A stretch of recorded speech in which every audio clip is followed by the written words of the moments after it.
Kita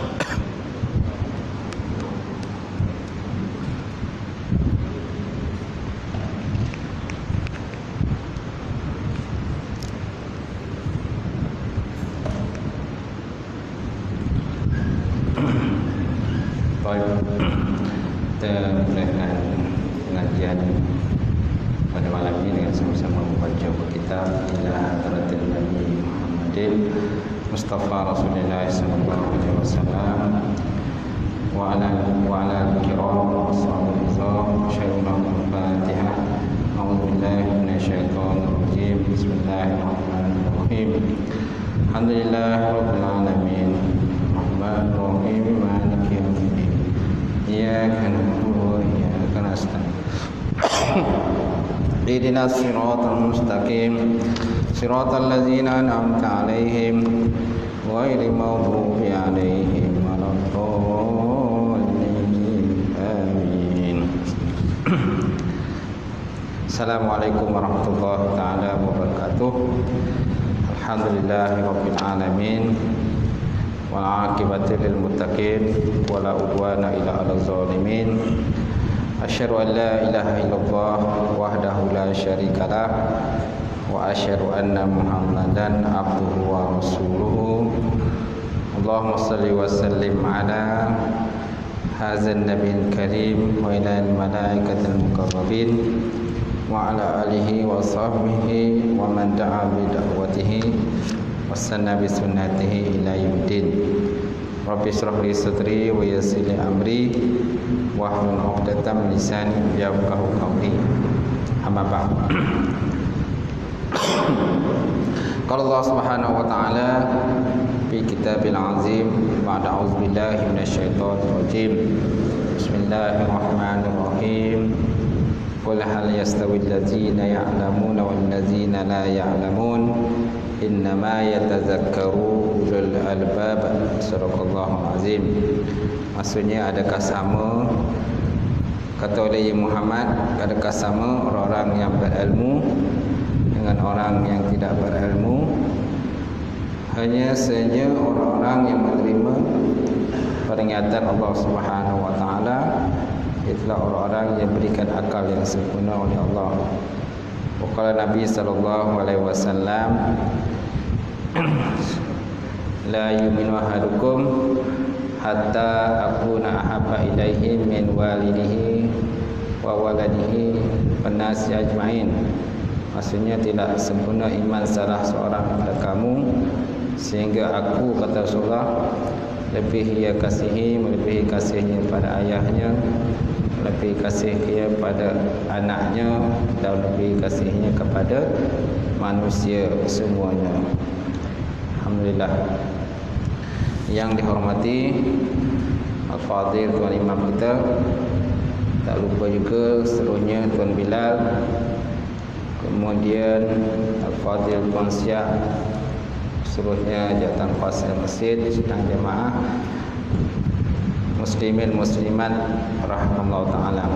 Alhamdulillah, kita panjatkan puji dan syukur kepada Allah kerana pada malam ini sekali lagi kita dapat bersama untuk kita sambung kuliah kita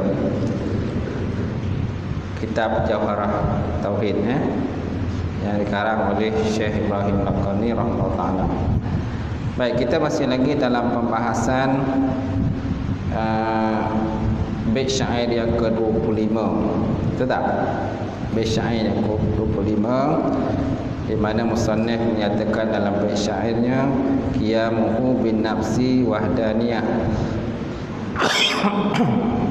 Qiyamuhu bin nafsi wahdaniyah munazzahan awsafuhu saniyah. Maksudnya, berdirinya Allah Ta'ala dengan dirinya sendiri dan wahdaniyah. Mana wahdaniyah ila esa, seraya dia disucikan. Hal keadaan sifat-sifatnya adalah tinggi. Hal keadaan sifat-sifatnya adalah tinggi. Awsafuhu saniyah. Maksud awsaf ni ialah sifat-sifatnya Allah. Saniyah maknanya maha tinggi. Masya Allah. Baik, muka surat apa tuan? 177 bawah. Bawah Dengan demikian, baik, lihat 117 bawah. Malam ni saya ingat saya mengajar di Tampin. Tu saya pocut nak ke Tampin. Sampai dekat Sanun, dia terfikir balik, saya mengajar kat sini apa pergi Tampin lah. Pusing balik lah. Tu kitab bawa. Kitab saya bawa kitab hadis 40. Sedangkan kat sini bukan mengaji hadis ustaz, kita mengaji tauhid. Baik, insya-Allah. Lihat 117. Dengan demikian maka makna qiyamuhu bin nafsih ada dua. Dan demikian maknanya makna qiyamuhu ta'ala bin nafsih, berdiri Allah Ta'ala dengan sendiri, itu ada dua. Pertama, ketiadaan perlunya Allah Ta'ala kepada mahal. Ketiadaan Allah Ta'ala, ketiadaan perlunya Allah kepada mahal. Apa maksud mahal? Zat yang dia berdiri dengan dia. Zat yang dia berdiri dengan dia, tidak memerlukan kepada zat yang dia berdiri dengannya. Mahal di sini bukan bermakna tempat. Kerana biasa kita faham makna mahal ni tempat. Kalau mahal bahasa Melayu tu lain pula maknanya. Barang ni mahal kan. Biasa harga barang tu contohnya RM50. Tiba-tiba dia jual RM200. Mahal lah tu. Betul tak? Sedangkan benda sama je. Jadi bukan mahal dalam bahasa Melayu. Mahalun, mim ha alif lam. Mim ha alif lam, mahalun. Kalau disebut dalam kitab Syekh Sanusi, makna qiyamu ta'ala bi nafsihi itu la yahtaju ila mahalin wala mukhassisin. Tiada berhajat kepada tempat.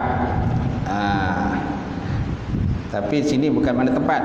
Maksud tempat ini zat yang dia berdiri dengan zat yang dia berdiri dengannya. Kenapa? Kerana dia pun zat. Kalau sebab kerana dia zat, kenapa ada zat lain pula yang dia perlu berdiri dengan dia, yang dia perlu tumpang dengan dia? Betul tak? Jadi dia sendiri oleh kerana dia zat, tak perlu zat lain untuk dia nak tumpang. Macam tu. Yang menumpang pada zat Allah ini ialah sifat Allah. Wujud, qidam, baqah dan sebagainya. Sifat-sifat itu duduk pada zat Allah Subhanahu Wa Taala.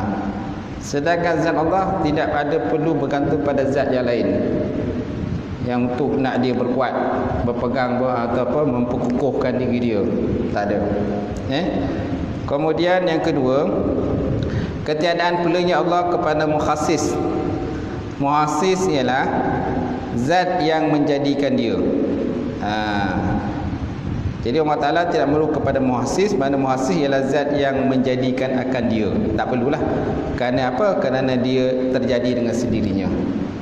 Sebab kalau Allah Ta'ala terjadi dengan sendirinya, so kenapa nak perlu ada zat lain yang mencipta dia? Sedangkan dia sendiri yang mencipta. Dia adalah pencipta. Sebabkan dia pencipta, tak perlu orang lain menciptakan dia. Kalau ada orang lain menciptakan Allah, siapa pula yang mencipta Tuhan itu? Tuhan yang lain itu. Contohlah Allah Ta'ala ni, kita katakan Allah Ta'ala ni A. Allah Ta'ala A maknanya kalau kita kata ada zat lain menciptakan Allah, mana ada B. Tuhan B pula. Bila ada Tuhan B, siapa pula Tuhan C yang menciptakan B itu? Lepas tu bila adalah contoh Tuhan C yang menciptakan B, mana siapa pula Tuhan yang menciptakan D pula? Jadi benda tu mata rantai lah. Sedangkan itu adalah mustahil kepada Allah Subhanahu Wa Taala. Dengan demikian makna qiyamu ta'ala bi nafsih ada dua. Pertama, ketiadaan perlunya Allah kepada mahal. Makna mahal adalah zat yang dia berdiri dengan dia. Yang kedua, ketiadaan perlunya kepada mukhassis, makna zat yang menciptakan akan dia. Dua-dua tu dah diurai ke atas. Ke atas sudah ada dah. Yang kita bincang hari itulah. Jadi dalil atas perlu tidak perlu Allah Ta'ala kepada mahal, zat yang berdiri dengan, yang dia berdiri dengan dia. bahawa Allah Ta'ala itu kalau perlu kepada mahal, nescaya adalah Allah Ta'ala itu sifat. Betul tak? Kalau Allah Ta'ala ni ada satu zat lain yang dia dapat berpaut dengan zat itu, berpegang dengan zat itu, maka sudah tentu Allah Ta'ala ini bukan zat, sudah tentu Allah Ta'ala sifat. Kerana lazimnya sifat mesti duduk pada zat. Lazimnya sifat mesti duduk dengan zat. So maknanya tak boleh Allah Ta'ala itu perlu kepada mahal dan tidak perlu kepada mukhassis. Baik, Dan kalau Allah Ta'ala itu kalau adalah sifat, maka tiadalah bersifat dia dengan sifat-sifat ma'ani dan juga maknawiyah. Sedangkan sifat-sifat itu telah wajib berdirinya dengan Allah Subhanahu Wa Taala berdasarkan pada dalil-dalil yang demikian. Faham? So maknanya kalau Allah Ta'ala ni dia bukan zat tetapi sifat, maka sudah tentu sifat duduk pada zat. Maka tidaklah dia bersifat dengan sifat ma'ani. Kalau Allah Ta'ala tu dia adalah sifat bukan zat, yang apa yang kita faham bahawa Allah Ta'ala ni kan dia ada sifat, sifat tu duduk pada zat. Kalau Allah Ta'ala tu dia tidak ada sifat, kenapa perlunya kita kata Allah Ta'ala tu ada sifat ma'ani? Sifat ma'ani, sifat manawiyah yang kita dah bincangkan sebelum ni kan. Jadi kalau macam tu tak perlulah ada sifat ma'ani. Gitu. Baik, kemudian dan jika batal ketiadaan bersifatnya Allah Ta'ala dengan sifat ma'ani dan manawiyah, maka batallah apa-apa yang membawa kepadanya, yakni perlunya Allah Ta'ala kepada mahal, perlu Allah Ta'ala kepada zat yang dia nak berpaut dengan dia. Tapi yang kita dah faham, Allah Ta'ala tu memang ada sifat dia. Dia ada sifat qudrat, iradat, ilmu, hayat, sama, masa dan sebagainya. Kemudian ada kaunuhu Ta'ala qadiran, kaunuhu Ta'ala muridan, kaunuhu hayat, sami'an dan sebagainya. Semua kita dah faham dah. Yang kita faham Allah Ta'ala tu dia ada sifat, dia duduk pada zat. Gitu. Kalau tak ada dah sifat, habis, batal lah, terbatal lah maksudnya. Sedangkan apa yang kita dah faham, Allah Ta'ala tu ada sifat dia. Gitu. Dan jika batal perlunya Allah Ta'ala kepada mahal, maka tetaplah keadaan ketiadaan perlunya Allah kepada mahal, dan dialah yang dicari. Dan dialah yang dicari.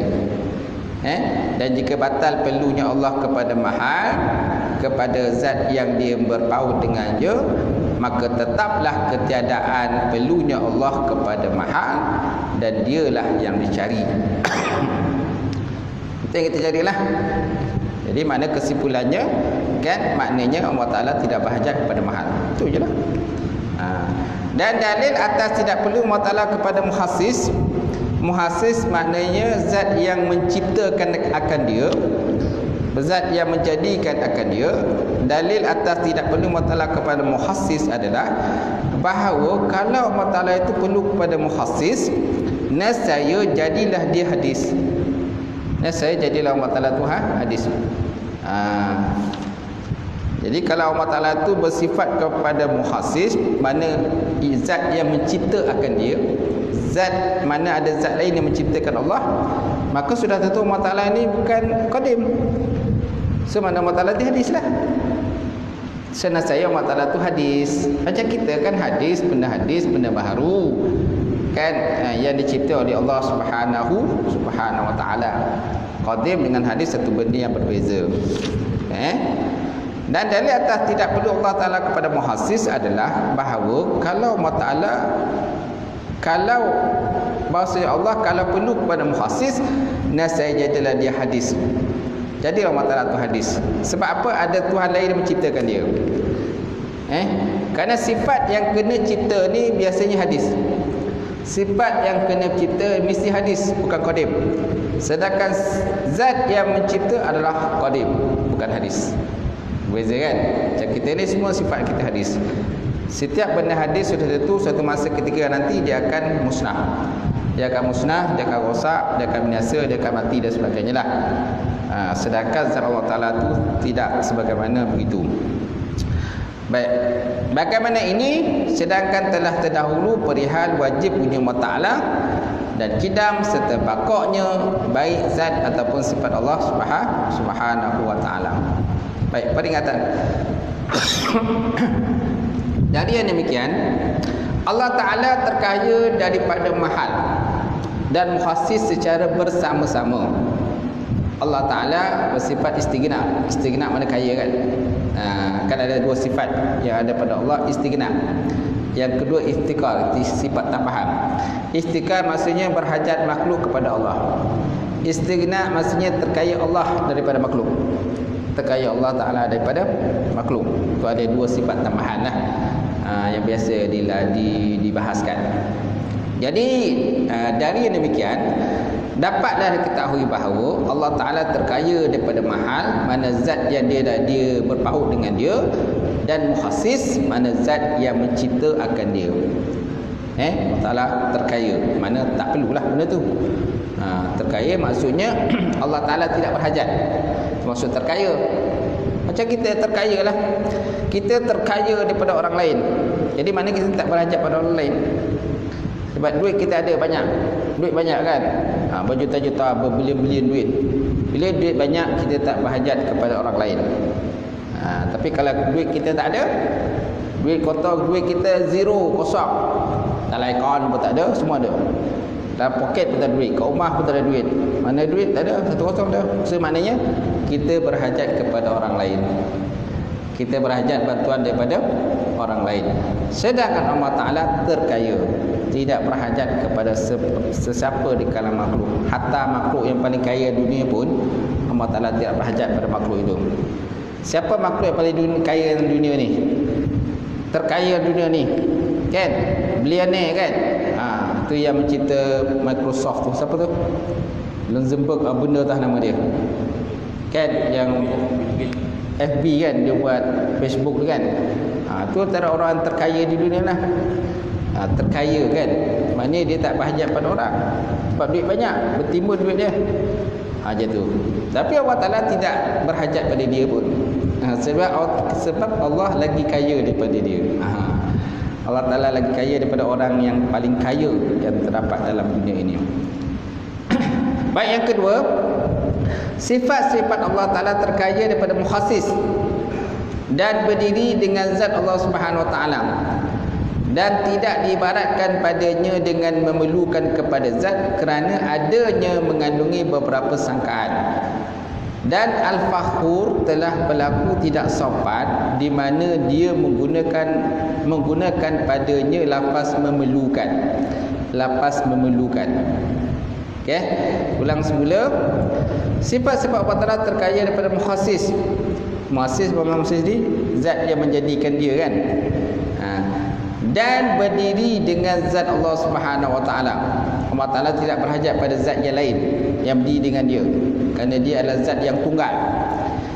Dan tidak diibaratkan padanya dengan memerlukan kepada zat, kerana adanya mengandungi beberapa sangkaan-sangkaan. Kalau kita sebutkan perkataan memerlukan.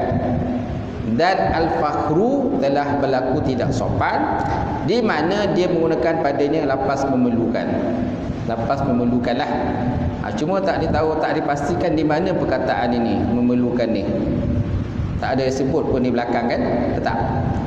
Tak sebutkan kat belakang memerlukan. Jadi kita tinggalkanlah. Kemudian yang ketiga, zat-zat sekalian baru memerlukan kepada mukhassis. Memerlukan, ada tengok tak? Belakang tu tak memerlukan. Memerlukan. Kata al-fakhur ada tak? Kata fakhur razi. Fakhur ini ialah fakhur razi lah. Saya tengok kat belakang tu ada tak perkataan memerlukan setempat. Tidak memerlukan. Bahawa Allah Ta'ala tidak memerlukan, ada tak? Ada kan? Ada tu kat belakang tu. Pada dan baris yang ke, dan juga selepas berkata al-ghanimi tu, selepas berkata al-ghanimi tu bawah. Dan juga kiamat alam binafsi itu bermakna bahawa Allah Ta'ala tidak memerlukan. Nampak? Jumpa kan perkataan tidak memerlukan? Jumpa tak? Jumpa kan perkataan tidak memerlukan? Okey. Jumpa kan? Tidak memerlukan tu. Okey. Bahawa Allah Ta'ala tidak memerlukan kepada muhassis, yakni zat yang menjadikan dia. Okey. Jadi perkataan tidak memerlukan ni dia ada beberapa sangkaan lah dia kata. Dan tidak diibaratkan kepadanya dengan memerlukan kepada zat kerana adanya mengandungi beberapa sangkaan. Sangkaan yang kemungkinan akan terkeluar daripada tafsirannya lah. Gitu. Dan al-fakhur telah berlaku tidak sopan di mana dia menggunakan padanya perkataan memerlukan itu. Tidak memerlukan. Semana perkataan memerlukan ni tak sesuai lah kata musannaf dalam kitab. Lebih baik ditukar dengan perkataan yang lain. Cuma dia tak cadangkan apa perkataan lain lah. Macam tu. Kemudian yang ketiga, zat-zat segala yang baharu memerlukan kepada muhassis dan terkaya dari zat yang dia berdiri dengan dia. Zat-zat segala yang baru memerlukan pada muhassis. Mana muhassis ialah zat yang menciptakan dia dan terkaya dari zat yang dia berdiri dengan dia. Dan terkaya daripada zat berdiri dengan dia. Mana zat baru ni macam kita zat yang barulah. Kita adalah zat-zat ataupun makhluk yang baru yang diciptakan Allah Subhanahu Wa Taala. Jadi kita semua perlu berhajat kepada muhassis. Muhassis yang menciptakan kita lah dan yang menguruskan akal rezeki kita. Iaitulah Allah Subhanahu Wa Taala. Kalau tidak ada Allah Subhanahu Wa Taala, dengan siapa yang kita nak berpegang, dengan siapa yang kita nak bergantung tentang masalah rezeki kita ni? Kerana rezeki kita semuanya telah pun diaturkan oleh Allah Subhanahu Wa Taala. Bagaimana kalau Allah Taala memusnahkan segala rezeki? Allah Taala menghilangkan segala ikan-ikan yang terdapat di laut. Allah Ta'ala menghilangkan semua mana tanaman-tanaman, sayuran yang cipta yang ditanam oleh manusia semua tidak menjadi. Binatang-binatang ternakan semuanya mati. Kan? Apa saja binatang diternak oleh manusia semuanya tak menjadi. So dengan siapa yang kita nak bergantung? Akhirnya kita pun matilah. Kan? Udara, Allah Ta'ala cipta udara, tiba-tiba Allah Ta'ala hilangkan udara. Tidak ada udara untuk nak bernafas. Kan air yang biasa kita bergantung hidup dengan air untuk kita minum kan, kerana badan kita memerlukan kepada air. Tiba-tiba Allah Ta'ala hilangkan air. Semacam mana kita nak hidup? Boleh hidup tak? Tak boleh. Kerana kita semua bergantung kepada benda-benda tersebut yang semuanya dicipta oleh Allah Subhanahu Wa Ta'ala. Kemudian yang keempat, sifat-sifat segala yang baharu memerlukan pada mahal dan muhassis secara bersama-sama. Sifat-sifat segala yang baru, iaitulah benda-benda hadis ni, semuanya memerlukan kepada mahal, memerlukan kepada zat yang tempat kita nak berpaut, dan memerlukan kepada muhassis, mana zat yang menciptakan kita, dan juga yang menguruskan tentang kehidupan kita lah. Gitu. Ini dah termasuk dalam tauhid uluhiyah, rububiyah dan sebagainya. Baik, kemudian perkataan musannaf dengan wahdaniyat adalah maktuf kepada wujud dengan membuang huruf taf. Perkataan musannaf dengan wahdaniyat, ada wahdaniyat kan di belakang dalam bait-syair itu, qiyamuhu bin nafsi wahdaniyat. Qiyamuhu bin nafsi wahdaniyat munazzahan awsafuhu saniyah. Okey. Jadi perkataan musannaf dengan wahdaniyat adalah maktuf kepada wujud dengan membuang huruf ataf. Hingga maknanya dan wajib bagi Allah Ta'ala itu bersifat wahdaniyat. Allah Ta'ala bersifat. Jadi maktuf kepada wujud. Wujud mana dia? Wujud bait syairnya ke mana? Bait syairnya ke berapa? Cuba tengok wujud. Wujud tu bait syair yang ke berapa?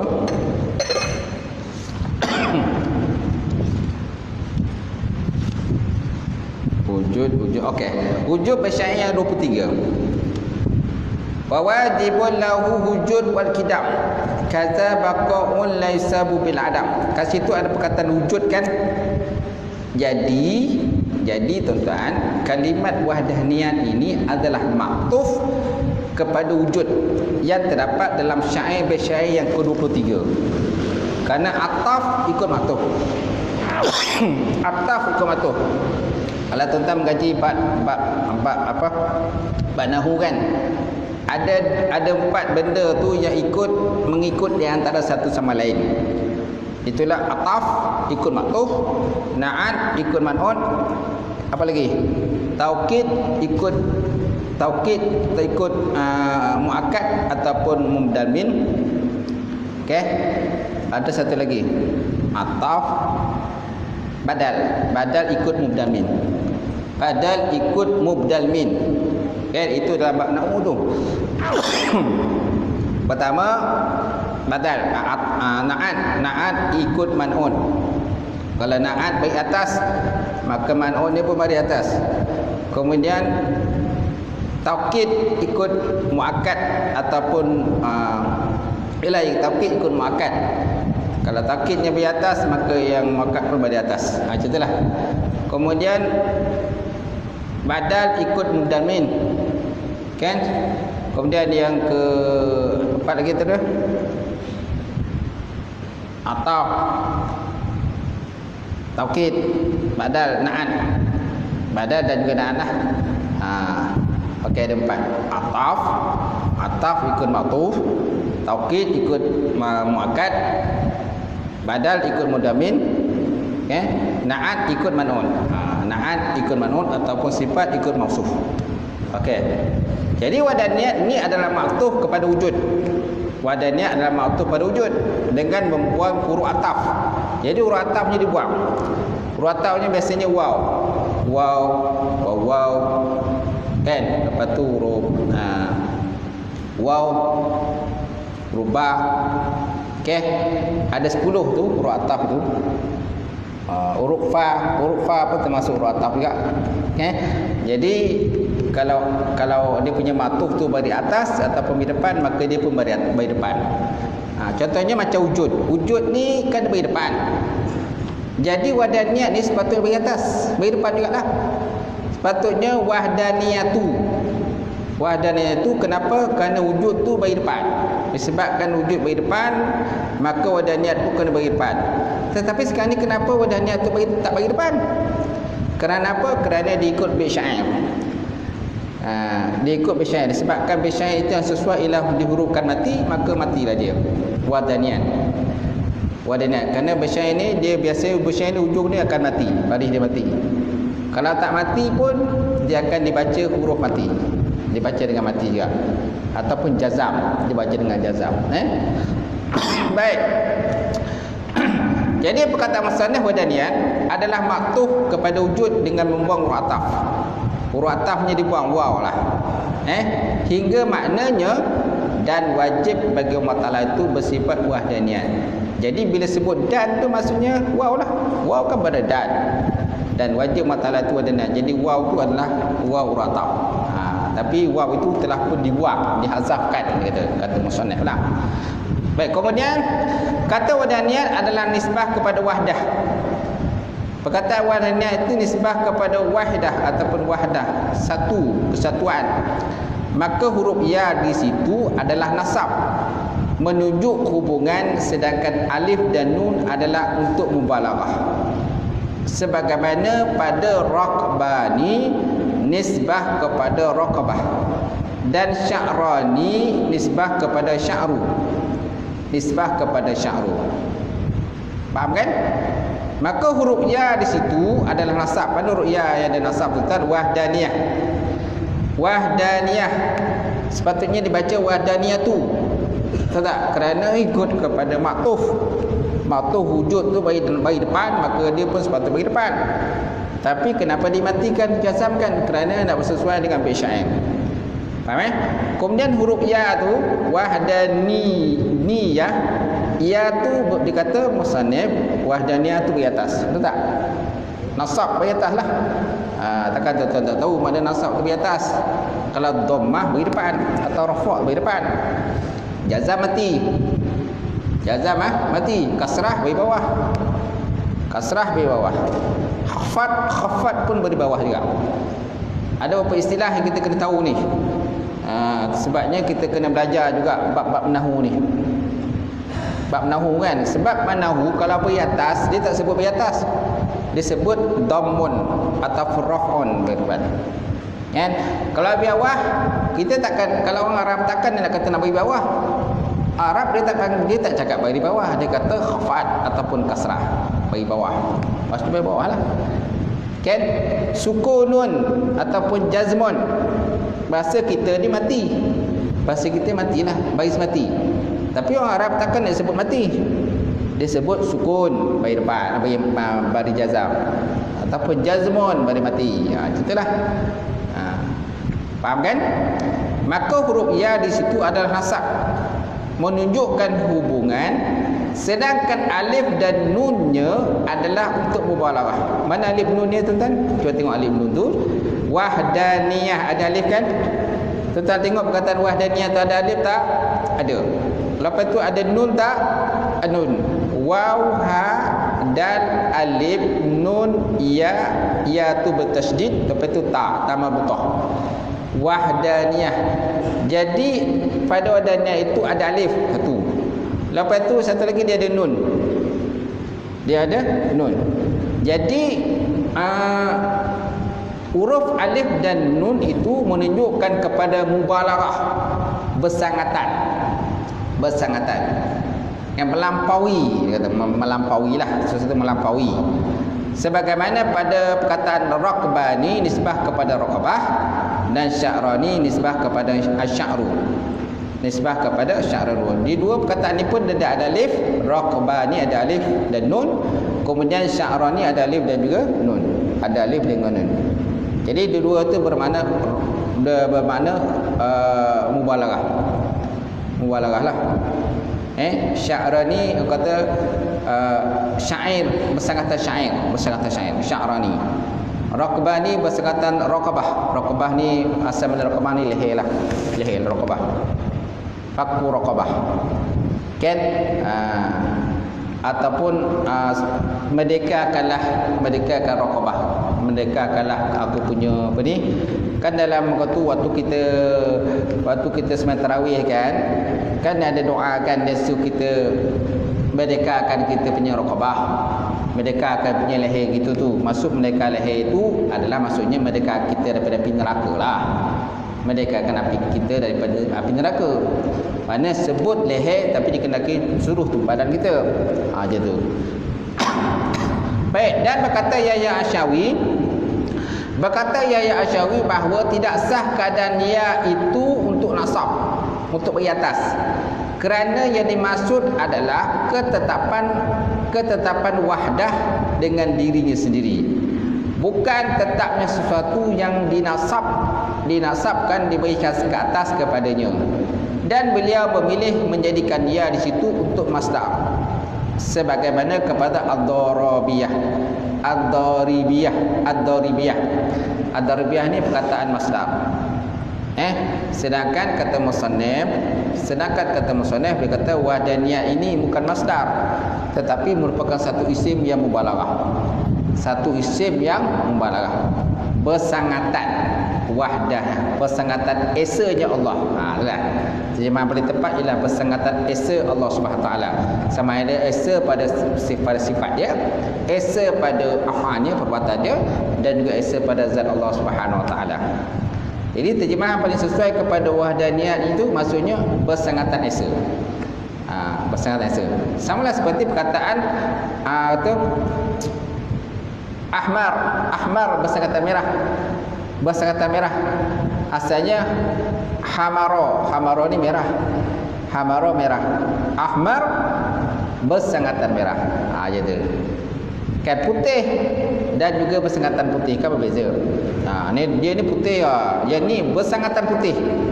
Sebab putihnya tu bermacam-macam. Ni putih tak bermacam. Tak macam putih kan. Bila tak macam putih, mana kita kata dia putih je.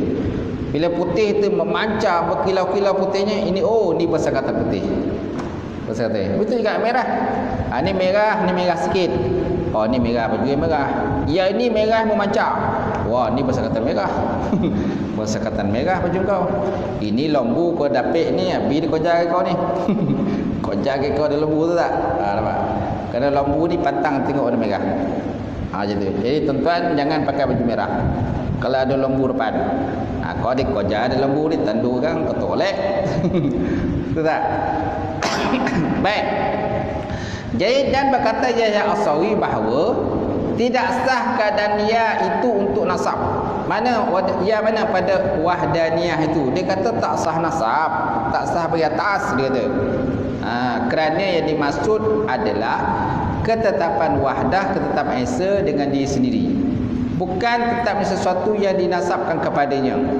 Dan beliau ni siapa? Yahya As-Sawi memilih menjadikan ya di situ untuk masdar. Ya isim masdar, bukan ya mubalaghah. Bukan ya mubalaghah. Ya yang bermakna persekatan. Sebagaimana perkataan ad-daribiyah. Ad-daribiyah mana memukul. Ad-daribiyah mana memukul lah. Jadi untuk pukulan sajalah, satu pukulan. Jadi bukannya bersangatan pukulan. Bukan bersangatan pukulan tapi pukulan saja. Nampak untuk masdar. Faham tak tuan? Baik, kemudian namun golongan yang pertama menjawab bahawa sesuatu itu dinasabkan pada dirinya adalah untuk mubalaghah. Jadi golongan ulama ni kan dia pun mereka pun berdebat-debat jugalah. Mereka pun balas berdebat, tapi benda baiklah mereka debat. Macam ulama nahwu. Ulama nahwu pun kadang dia berdebat di kalangan mereka. Ulama saraf pun kadang berdebat di kalangan mereka untuk menentukan apa baris yang paling sesuai. Apa baris paling sesuai di atas ke depan, mereka pun berdebat. Tapi berdebat dalam cara yang baiklah. Bukan berdebat nak orang kata nak sampai nak bertumbuk. Kita ni kalau berdebatkan silap-silapkan bertumbuk, berparang. Berparang, berpisau dan sebagainya. Ada yang terbunuh lah, ada yang mati kan, ada yang tergolek masuk hospital dan sebagainya. Tapi ulama-ulama ni mereka pun berdebat juga. Tapi debat dalam cara yang baiklah. Macam tu. Macam ulama Kufah, ulama Baghdad. Mereka pun kadang berdebat.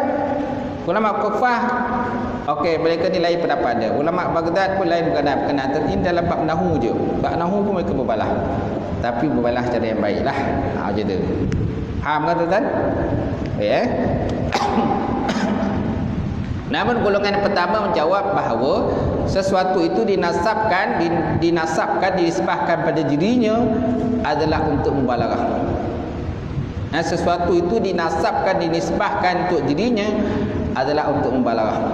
Jadi sesuai pada kata wahdaniyah ini maksudnya bersangatan esa Allah. Bersangatan esa Allah Subhanahu Wa Taala daripada segala sesuatu. Dan pembahasan mengenai wahdaniyah ini adalah semulia-mulia pembahasan dalam bidang ini. Kerana itulah bidang ini dinamakan sebagai nama al-mushtaq. Mushtaq ialah terambil. Mushtaq mana terambil darinya hingga dijadikan sebagai ilmu tauhid. Sehingga dijadikan sebagai ilmu tauhid. So mana ilmu tauhid itu berpunca daripada sifat wahdaniyah. Wahdah yang esa yang ada kepada Allah Subhanahu Wa Taala. Itu sebabnya namakan sifat ilmu tauhid. Apa makna tauhid? Esa. Kan? Dan kerana besarnya perhatian dengan banyaknya peringatan dan pujian atasnya di dalam ayat-ayat Quran.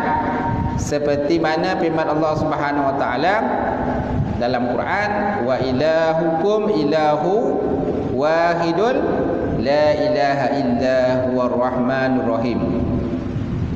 Ayat mana tu? Ayat kursi kan? Ayat kursi. Wa ilahukum ilahu wahidun la ilaha illa huwar rahmanur rahim. Allahu la ilaha illa wal hayyul qayyum. Sama kan? Jadi pemaksudnya wa ilahukum, dan Tuhanmu adalah Esa. Tidak ada Tuhan selain Dia yang Maha Pengasih dan juga Maha Penyayang. Surah Al-Baqarah ayat 163. Jadi yang dimaksud dengan wahdaniyat di sini ialah Esa zat Allah. Esa sifat-sifatnya, dengan makna tidak ada yang bersebanding dengan keduanya. Nampak? Makna Esa ni Esa pada zat dan juga sifat. Sebab ulama kata lagi satu lagi tambah, Esa pada perbuatan Allah. Esa pada perbuatan Allah. Dan menafikan kam tu, kam mutasil, kam mufasil tu ada dibahas di belakang nanti. Ada kita akan jumpa kam mutasil, kam yang bilang-bilangan yang bercerai, bilang-bilangan yang bersambung dan sebagainya. Akan dibahas di belakang. Jadi tuan-tuan, yang dimaksud dengan wahdaniyat ni kata musannif, di sini ialah esa zat Allah dan esa sifat-sifat Allah. Contoh kalau kudrah. Kalau kudrah mana kuasa ataupun berkuasa. Kuasa itu hanya satu saja. Allah Ta'ala tidak ada 2, 3 kudrah. Tidak ada. Itu juga dengan iradat. Iradat itu satu saja. Satu je iradat dia. Tidak ada berbilang-bilang iradat. Dia tidak ada berbilang-bilang iradat. Gitu. Itu maksud esa pada sifat Allah. Dengan mana tidak ada yang membandingi dengan keduanya. Tidak ada yang sebanding dengan zat Allah dan tidak ada sebandingan dengan sifat-sifat Allah. Esa dia tadi.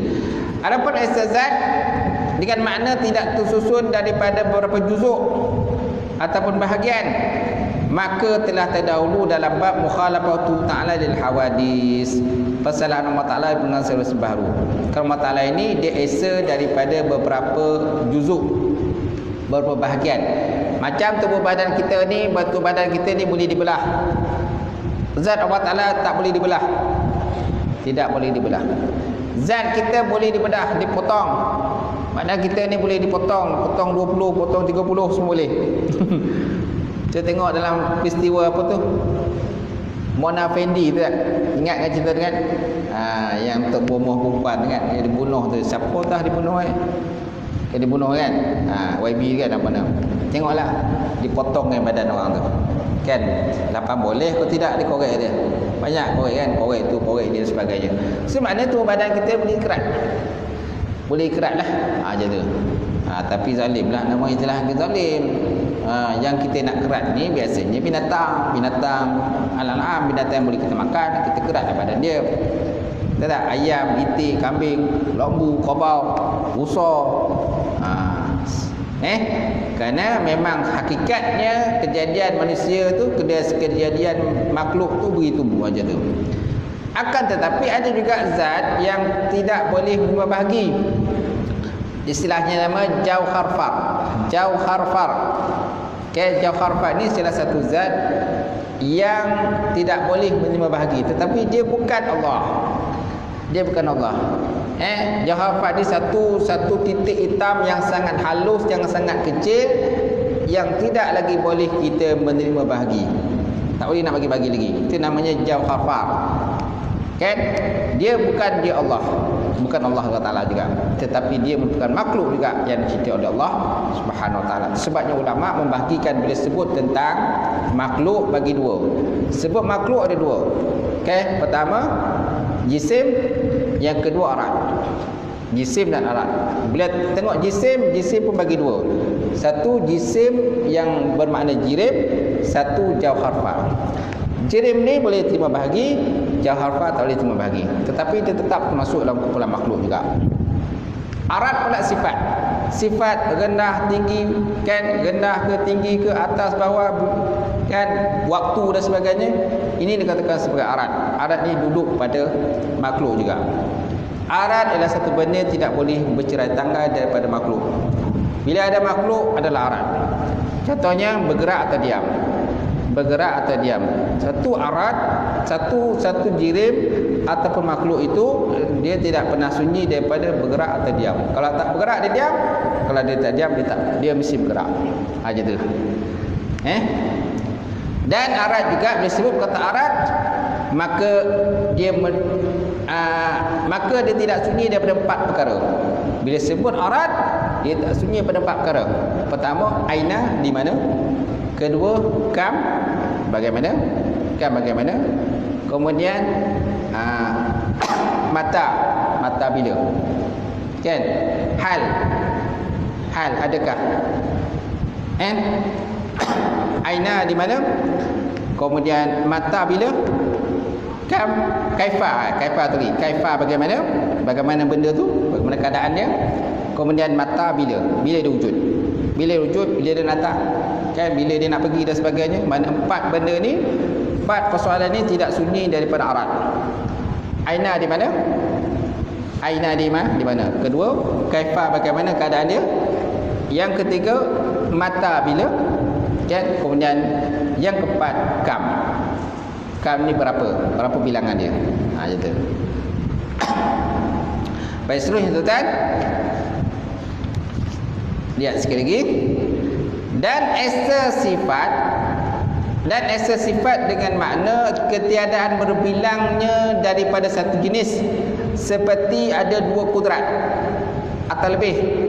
Kerana Allah Ta'ala itu Maha Suci, Allah Ta'ala daripada ada dua kudrat. Dia satu kudrat saja.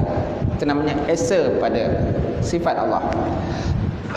Maka akan datang pembicaraannya dalam bait syair yang ke-34. Okey, bait syair 34. Panjang lagi tuan-tuan. Ini bait syair kita baru bait syair 25 kan. Tuan-tuan lihat nanti bait syair yang ke-24. Mana 24 tuan? Bait syair 24. Muka surat apa?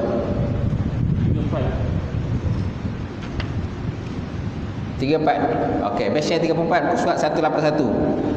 Kan wa wahdatan aujib laha wa misluzi iradatan wal ilmu lakin ammazi wa amma aidan wajiban wal mumtani wa mislu za kalamuhu fatan tabi.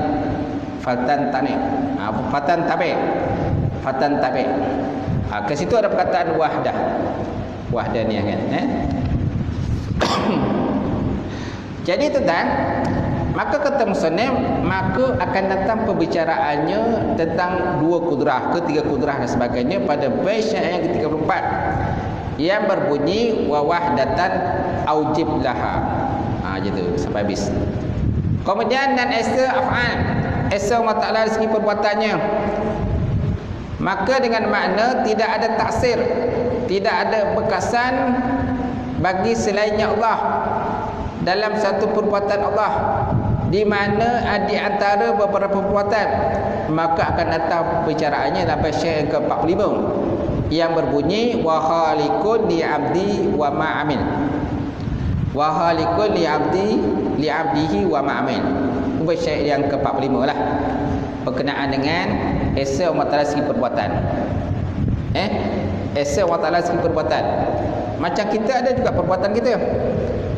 Perbuatan kita dengan Allah Ta'ala pun ada perbuatan juga, af'al kita perbuatan juga, tapi perbuatan kita tidak memberi bekas, sedangkan perbuatan Allah ialah memberi bekas. Perbuatan kita zahiriat saja kita nampak perbuatan kita memberi bekas. Contohnya pisau memotong, zahiriatnya kita nampak kita potong. Memisau, kita potong kayu, kita potong kuih, kita potong kek dan sebagainya menggunakan pisau. Zahiriatnya kita nampak kita yang potong, tapi hakikat siapa yang potong? Allah Ta'ala lah. Ataupun contoh zahiriat kita nampak tangan yang memotong. Zahiriat kita nampak tangan ataupun jari kita yang memotong, kerana pisau dipegang oleh tangan atau jari kan, digenggam. Jadi hakikat siapa yang potong? Hati kita niat untuk memotong. Itulah ibaratnya kan. Ataupun zahiriat kita nampak bahawa kita yang memotong, tetapi hakikat memotong ialah Allah Ta'ala, sesuai dengan ayat wa ma ramaita iz ramaita walakin Allah rama. Kan bukanlah kamu yang melontar ketika kamu melontar, tetapi Allah Ta'ala yang melontar. Allah Ta'ala yang melontar. Itu ayat itulah. Jadi tuan-tuan, dan esa af'al atau perbuatan dengan makna tidak ada taksir. Bahasa Arabnya taksir. Ta alif sayara. Ta alif ataupun ta alif hamzah sayara. Taksir maknanya memberi kesan atau membekas. Jadi perbuatan kita tidak membekas. Yang membekas ialah perbuatan Allah Subhanahu Wa Taala.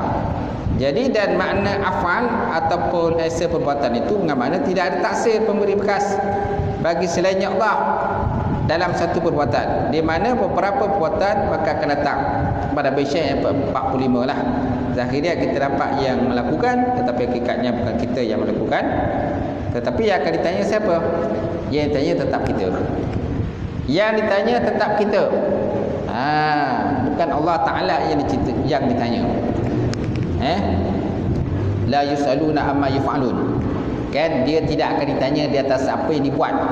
Yang akan ditanya siapa? Kita yang akan ditanya besok. Walaupun dari segi pembahasan akidah dia, pembahasan tauhid ni yang melakukan itu Allah, bukan kita yang melakukan.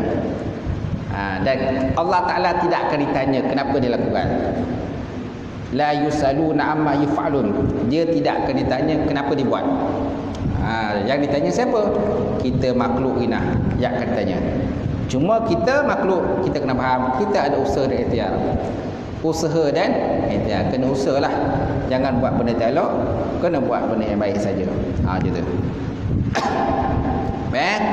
Kesimpulannya bahawa wahdaniyat yang meliputi bagi wahdaniyat zat, wahdaniyat sifat dan wahdaniyat afal, dia menafikan 5 kam. Inilah 5 kam ni. InsyaAllah akan datanglah kita sambung tentang kam. Kam ni bilang-bilangan. Bukan mana kam bahasa Inggeris. Kam bahasa Inggeris maknanya datang. Selamat datang. Kam dia datang kan. Ni kam ni bahasa Jepun. Jepun lah bahasa Arab. Wallahu a'lam bissawab. Wa ilaihi marji'ul ma'ab. Cukup sekadar tu perbincangan kita insya-Allah. Atas itu sama lagi.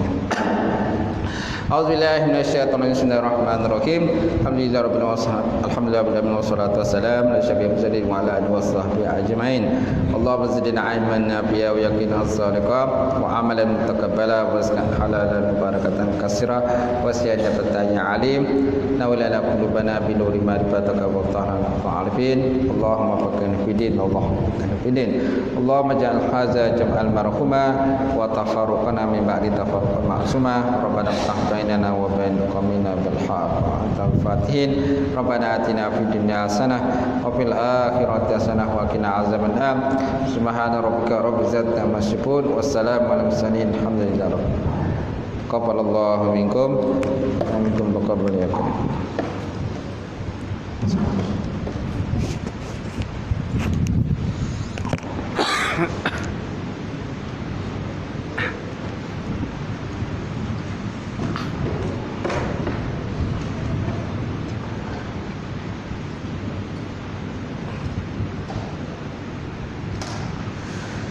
Dah, masih tak. Sebaik sini ada stok satu. Tak ada gambar ni.